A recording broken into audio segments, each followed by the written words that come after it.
I couldn't think of a more fitting passage from the Gospels to exemplify the saint we remember today, Saint Dominic, who truly gave up his life, denied himself, took up his cross, and followed Christ. And there's a lot you can go in terms of the influence and impact that Dominic had in the life of the church and the life of the world. Because I think, there's an interesting parallel. I mean, they had two different charisms, but they both had a similar kind of beginning of poverty. The Dominicans and the Franciscans, they focused on different things in terms of their focus of their work. But in the end, they both started from that place of simplicity, poverty, and just, this is, Lord, and a sense of honesty. This is, Lord, if this is your work, you're going to make sure it happens. You'll pave the road for us to walk down. And I think, too, one of the most influential things that I think sometimes we don't think about it too often, because now it's just so common, prevalent, and I think it's important for us to constantly renew ourselves with it all the time and not take this for granted. One thing that Dominic helped, as a huge influence, the rosary. And to me, this had more to do with him with his act of preaching. Now, he didn't invent it. I mean, there's always these beautiful stories, like I think these as I said, the church, this beautiful story, he was given the rosary in a vision. But when you look historically, you see how this organically developed within the church. It makes some sense.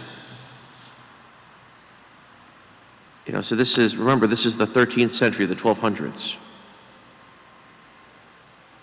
And you're dealing with, we take for granted just the ability to read nowadays. Before the 20th century, this was not an expectation for most people to read, right? It started growing, building, but it's like, and books, just the idea of books were expensive.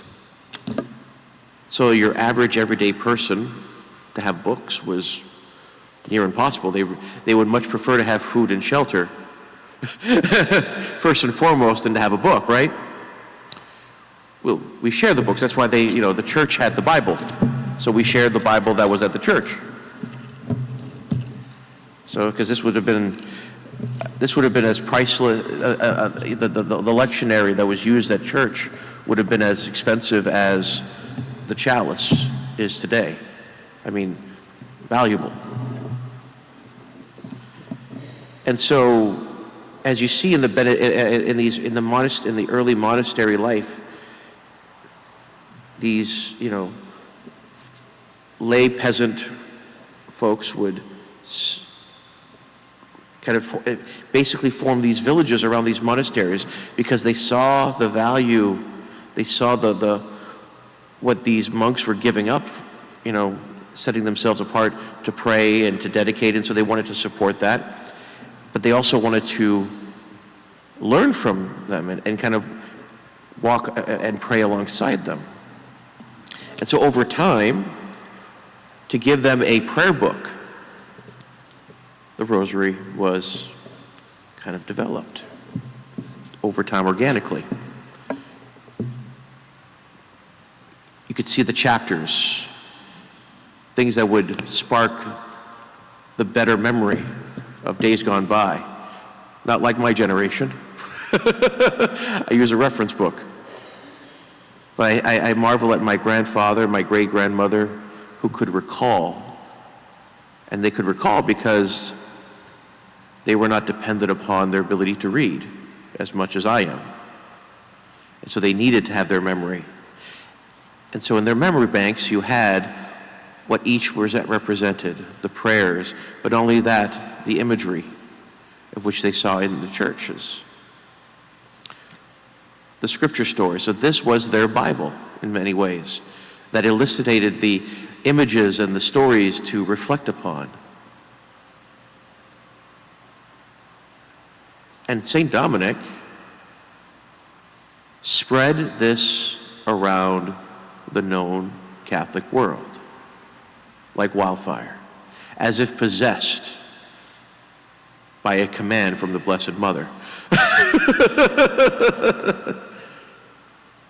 So when we think today, all these online resources, Ascension Press formed, where we have this plethora of resources to do theology, to pray with, and to reflect upon, and everything like that.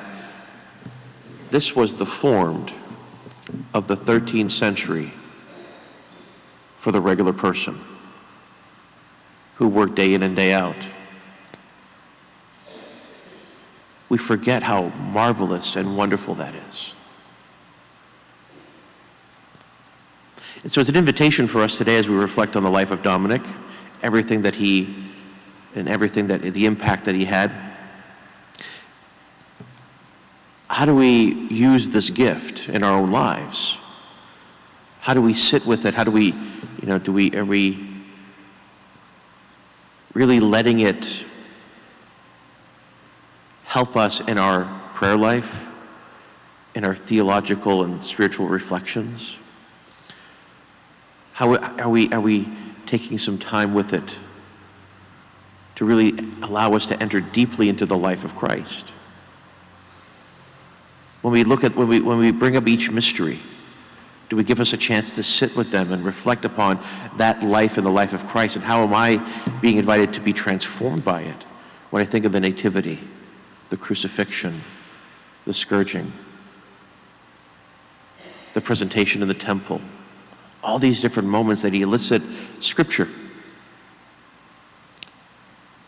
And maybe now with the privilege we have to maybe be able to read and have access to the books, we can maybe take the moment to maybe sit with those texts now, draw deeper into them. But not only that, take a cue from Dominic.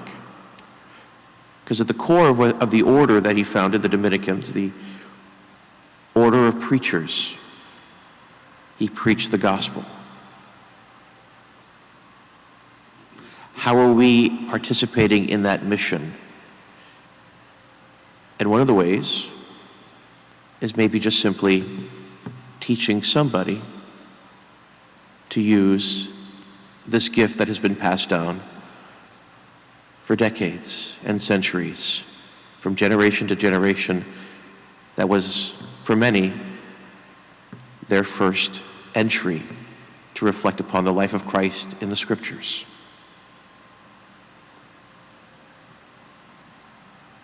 When was the last time we asked somebody, hey, maybe this is the opportunity, do we see somebody new in our parish, in the church? Do we have the courage to sit with a friend and to say, like, hey, would you, or even to ask, wait, what is it that you do? Would you like to pray with me? Would you like to learn? Would you like to, it's not just sitting here muttering and saying the same things over and over.